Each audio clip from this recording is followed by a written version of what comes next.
오랜만에 막말 대잔치를 할까 합니다. 일단 미국장은 3대 지수가 혼조세로 끝났고요. S&P 500이나 나스닥이 좀 세게 올라갔는데 오늘 엔비디아하고 애플이 좀 많이 올랐습니다. 특히 엔비디아 많이 올랐고, 애플 주식은 여기 보시면 블룸버그가 리포트를 냈는데 2025년까지 완전 자율 자동차 만든다고 해가지고 나스닥이 애플이 퉁 튀었어요. 2%, 3% 가까이 튀었는데, 우리나라 기사 설명을 잠깐 보면 한겨운 글로벌 마켓에 김현석 기자께서 11월 19일자 올린 기사인데, 애플이 완전 자율주행차 개발 가속하는데 2025년 출시가 예정이다라고 얘기하는데, 뒤에 보면 저는 여기에 동의합니다. 뭐에 동의하느냐?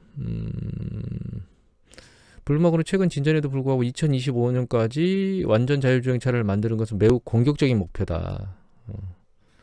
프로젝트의 일부 사람들은 타임라인에 대해 회의적이다라고 지적했잖아요. 저도 그렇게 생각합니다. 그리고 또한 애플이 전기차를 만든다고 해서 다른 전기차 회사들보다 월등히 우수한 전기차를 만들 거라는 개인적으로 생각 안 하고요. 그다음에 여기 보면 완전 주행 자율을 얘기하거든요. 그러니까 아예 페달도 없이, 엑셀레이터도 없이, 운전대도 없이 이런 걸 만든다고 얘기하는데, 저는 이것들이 완성되려면 향후 최소한 10년 이상 지나야 된다고 생각을 합니다, 개인적으로는. 그래서 이건 꿈일 뿐이고, 애플이 자동차를 만들면 여기다 자동차 부품을 납품하는 회사가 저는 긍정적이라고 보고 있습니다, 개인적으로는. 그리고 오늘 주식장은 오르긴 올랐지만, 잘 보면은 지금 걸로 다시 한번 리프레시를 시키겠습니다. 보면 여기 경기 민감주하고, 그 다음에 여기 정보통신주 올라간 거 말고는 다른 쪽에는 약세 섹터들이 훨씬 많아요. 그러니까 장 자체는 추세적 상승 국면이 아니고 눈치 보기 장세다. 여러 산업 섹터들이 지금 눈치 보기 열심히 해대고 있다. 그리고 빅스 지수를 보면 오늘 이제 1일 빅스 지수가 급등했다가 내려왔지만 추세적으로 올라가고 있고요. 최근 6개월 추세를 보면 빅스 지수가 쭉 내려왔다가, 그죠? 10월 하반기에 내려왔다가 지금 계속 머리를 들고 바닥을 치고 이제 올라가고 있거든요. 변동성이 커지고 있다는 뜻입니다. 조정에 대비해야 된다는 뜻입니다. 그리고 이거는 한경글로벌 마켓의 조직일 특파원이 올려주신 건데요. 11월 19일자입니다. 캐플런이라고 하는 전문가가 내부 거래 급증이 주가 하락의 신호다. 그래서 내년에 약세장을 대비하라, 이렇게 얘기를 하고 있거든요. 여러 가지 얘기했는데, 캐플런이라는 분이 이분인데, 이 밑에 보면 여기 기사에서 여러분들이 알아둬야 될 건 이건 것 같아요. 일단 이 부분, 상당수의 투자자들이 1980년대 고물가 시기에 미 연준에서 금리를 대폭 인상했다는 걸 잊고 있다는 얘기인데, 이게 우리가 하이퍼 인플레이션이라네. 1, 2차 오일 쇼크 발생하면서 급격하게 금리를 올린 적이 있거든요. 지금 우리가 1, 2차 오일 쇼크만큼 물가가 올라갈 거라고 생각하고 있지는 않지만, 그렇다고 해서 글로벌 금융위기 이후에 연준이 계속 저금리 기조를 유지했던 걸 연준이 고수할 거다라고 생각하는 것도 잘못된 생각입니다. 일단 금리 인상은 이미 여러 번 보여드렸지만, 고용 측면에서도 그렇고 물가 측면에서도 그렇고 금리를 올려야 될 때는 됐어요. 그래서 테이퍼링 속도가 강력하게 올라갈 수도 있고 금리가 빨리 인상될 수도 있다는 분위기는 이미 다 만들어져 있는 상황인데, 연준이 어떤 태도를 보일지는 이제 상황을 지켜봐야 되겠죠. 또 한 가지는 여기 캐플런이 얘기한 것 중에 전 주목한 게 이 부분입니다. 기업 임원들은 세계에서 자사 기업에 대해서 가장 많이 아는 사람이에요. 그런데 그런 사람들이 수십 년간 매입만 해오고 있다가 주식을 안 팔고 있고 사기만 하다가 올 들어 대거 처분한 게 특기할 만한 상황이라는 겁니다. 최근에 머스크도 있지만, 여기 보시면 내부자 중에 대표적인 지분을 가장 많이 했던 사람은 증권사에는 찰스 슈왑. 이 찰스 슈왑 회장은 1년 내내 계속 주식을 팔았다는 거예요. 그 사이에 회사 주가는 50% 넘게 뛰었어요. 그러니까 이분들이 기업을 가장 잘 알고 있음에도 불구하고 이거를 주가가 올라가는데 매도한다는 얘기는 지금이 가장 팔기가 적기라는 얘기입니다. 너무 많이 올랐다는 걸 감안하는 거죠. 이미 제가 머스크 얘기도 드렸지만, 일론 머스크가 이거 주식을 파는 게 단순히 세금만을 내겠다고 파는 게 아니에요. 과도하게 주가가 올랐다는 걸 잘 알고 있는 거죠. 향후에 더 오를지 안 오를지에 대한 부분은 차지하고, 너무 많이 올랐기 때문에 지금 일정 부분을 현금화하는 작업들을 하고 있다는 얘기입니다. 어떤 애들이, 기업 CEO들이 그런 작업을 하고 있다는 뜻입니다. 여기 밑에 보면 하락폭이나 이런 얘기를 하는데, 여기서 보면 반토막 이상 날 것 같은 그런 느낌들을 주거든요. 근데 저는 거기까지는 가지 않을 거라고 보고 있고, 예전에 맥스로 보면 30% 얘기를 했던 전문가가 있었죠. 맥스로 내려가 봐야 30%라고 생각을 하고 있습니다. 근데 30%까지는 갈 거라고 생각은 안 하고 있습니다. 개인적으로는. 글로벌 시장이 계속 올라가고 있긴 한데 조심해야 될 시기입니다. 지금 현재. 또 한 가지는 최근에 11월 11일 광군제가 있었잖아요. 광군제가 있었음에도 불구하고 중국 시장은 한번 일시적으로 들린 이후에 이 저항선을 뚫지 못하고 지금 흘러내리고 있거든요. 이것도 안 좋은 시그널 중에 하나입니다. 광군제처럼 굉장히 좋은 시기에 물건을 그만큼 못 팔았다는 뜻이거든요. 미국의 블랙 프라이데이도 사실 광군제만큼이나 그렇게 기대를 가질 수는 있겠지만 실제로 결과를 까보면 결과가 그렇게 좋지는 않을 거라는 생각을 개인적으로는 하고 있습니다. 연말 랠리에 대해서 너무 심도 있게 생각하면 안 된다고 생각하고 있고, 그리고 연준이 금리 인상을 이제부터 이제 막말 대잔치를 할 건데, 요거 하기 전에 좀 다른 걸 먼저 할까요? 테슬라, 이게 SBS 기사입니다. 테슬라인데 11월 19일자 기사고, 이거는 건난 기자께서 올려주셨습니다. 잘 보시면 테슬라가 미국 소비자 신뢰도의 조사에서 27위를 했답니다. 밑에 보면 컨슈머 리포트는 자동차 소유주 30만 명을 대상으로 28개 글로벌 자동차 기업의 브랜드 신뢰도를 조사했는데 테슬라 27위 했습니다. 꼴찌에서 두 번째죠. 여기 보시면 테슬라 전기차 SUV의 차체 패널이 불량하고 트렁크에서 누수가 발생하고 에어컨 문제 등이 지적됐다는 거예요. 다른 자동차 업체의 전기 SUV도 신뢰도 면에서 절대적인 최하위라고 진단했습니다. 테슬라뿐만 아니라 다른 자동차 업체의 전기차 SUV도 결과적으로 사실 과거 예전에 있었던 우리가 계속 쓰고 왔던 화석연료 자동차의 그 완성도가 굉장히 오래됐잖아요. 전기차는 실제로 만들어진 지 얼마 안 됐기 때문에 완성도가 떨어진다는 뜻입니다. 전 개인적으로는 전기차를 지금 사시는 분들이 많긴 한데 화석연료차 이렇게 계속 이런 쪽으로 몰려가면 화석연료차, 전기차에 대한 어떤 궤도가 지금은 당장 빠른 속도로 밀고 올라왔는데 향후에는 그 상승 속도가 그렇게 불합리한 부분에 대해서 화석연료차한테 무엇인가를 전가되지 않는 이상, 뭐 세금이라든가 어떤 불이익이 전가되지 않는 이상 이 매력도가 떨어지지 않을까 우려가 됩니다. 개인적으로는. 또 한 가지 이 테슬라 너무 이렇게 신뢰도가 낮잖아요. 이게 테슬라한테 좋은 걸까요? 라는 생각을 개인적으로 해봅니다. 그리고 전기차 얘기가 나와서 기사 하나 더 보여드릴게요. 이거는 머니투데이 기사인데 11월 19일자 기사고, 이 기사는 누가 올리셨냐면 오문영 기자께서 올려주셨습니다. 이거 LG전자 관련해가지고 LG전자에서 전장산업, 자동차 전장산업과 관련해서 이 매출 추세가, 자동차 전장과 관련된 매출 추세가 커지고 있다는 뜻이에요. 그러니까 LG전자가 과거에는 백색가전과 관련된 그러니까 기업이었지만 이제는 백색가전하고 전기차 기업으로 전환되고 있고 그 속도가 조금씩 붙고 있고, 내년도까지는 좀 볼 게 없겠지만 내년 넘어서 실제로 전기차가 이제 활성화되는 그런 과정에서 수혜를 볼 수 있는 전기차 부품 관련된 주식이 아닐까 이런 생각을 해서 다시 한번 보여드립니다. 잠깐. 그리고 요걸 볼까요? 요새 코로나를 한동안 안 보여드렸는데 코로나 상황입니다. 우리나라 지금 어디 와 있냐면 이쯤 와 있습니다. 상위에 우리나라 상단에 있는 기업들은 한 7, 8개밖에 안 되고 인구 구조가 5천만이 넘어가는 국가는 아예 존재하지 않아요. 그러니까 저희가 5천만이 넘는 국가 중에서 가장 탑에 와 있습니다. 현재 둘 다 맞은 게 78%, 한 번 이상 맞은 게 82%거든요. 그래서 꼭점에 와 있고, 다만 이게 안전하다라고 하는 게 아니라는 걸 제가 오늘 보여드릴 건데, 여기 보시면 아이슬란드 있죠. 여기 스페인, 그 다음에 덴마크, 이탈리아, 노르웨이, 핀란드, 프랑스, 이렇게 서구 유럽 지역을 보여드리는 건데, 이게 아이슬란드예요. 저희보다 높은데 급등하기 시작했습니다. 물론 얘는 숫자가 얼마 적어요. 여기는 스페인입니다. 스페인은 우리 밑에 있고요. 지금 현재 1일 확진율이 이게 보면 4,000대, 6,000대까지 올라갔습니다. 여기 덴마크입니다. 덴마크는 지금 여기 보시면 3,000, 4,000대. 그 전보다 급등했죠. 많게는 뭐 한 7, 8배, 97에 63, 7, 8배, 94, 36, 한 6배 정도, 4배 정도 되네요. 이탈리아도 약간씩 머리를 들기 시작했습니다. 지금 한 8,000명대 왔고, 일간.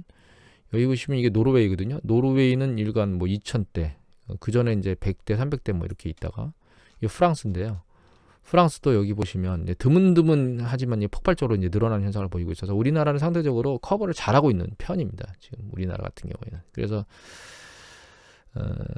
이 생각을 해야 될 것 같아요. 일단 백신을 열심히 맞았지만 마스크나 집단적으로 사람이 모여 있는 뭐 그런 것들에 대해서 뭐 예를 들면 뭐 영국 같은 경우에는 예전에 축구장장 가서 마스크 다 벗고 뭐 환병도 올리고 막 지르고 막 하잖아요.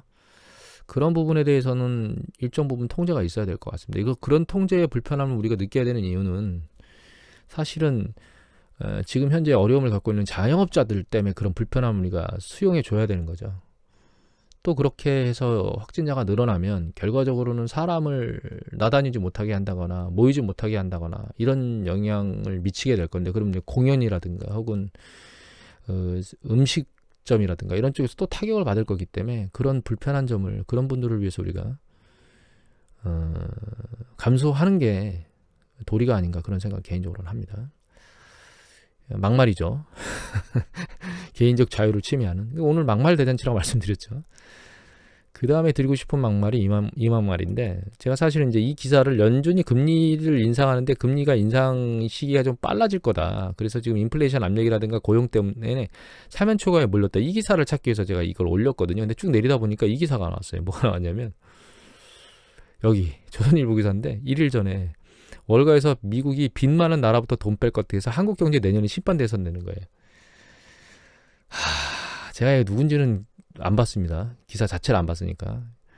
기레기들이 많다는 생각이 드는 거예요. 왜냐하면 이게 우리나라 그 G20의 그 시가총액 대비 GDP, 그러니까 아니 국가 부채, GDP 대비 국가 부채의 퍼센트거든요. 여기 보면 일본 260%, 이탈리아 156, 싱가포르 131, 미국 128, 스페인 120, 캐나다 118, 프랑스 116, 아르헨티나 102, 유로존 평균이 98, 영국이 94, 여기 브라질 88, 뭐 쭉 내려요. 저머니 독일도 69거든요.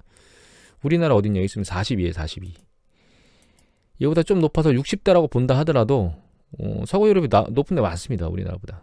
두 번째, 이게 국가 신용도거든요. S&P에서 레이팅한 국가 신용인데 우리나라가 어디 있냐? 여기 있습니다. AA. 일본이 저희보다 낮아요. A플이에요. A플.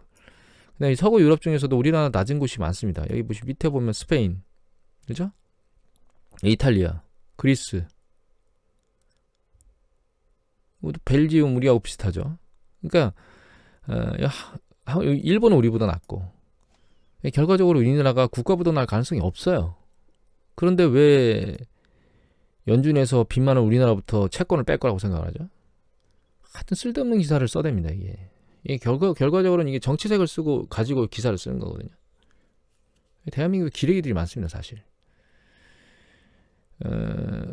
국가 채권을 뺄 거면 그 관점에서 놓고 투자를 하겠죠. 이 국가가 부도날 가능성이 있는가? 없다. 그러면 그것 때문에 빼겠습니까? 그 해당 국가의 그 금리 수준, 그리고 향후의 금리에 대한 조작, 이 두 가지를 가지고 채권을 매도하겠죠. 그런 기사를 쓰는 게 아니고 이런 기사를 쓴다는 거예요. 제가 오늘 막말 대잔치라고 얘기를 드렸죠. 그래서 대한민국에 우리나라 관련된 경제 기사를 정치색을 쓰고 쓰는 기사들이 많습니다. 기레기들이 많아요.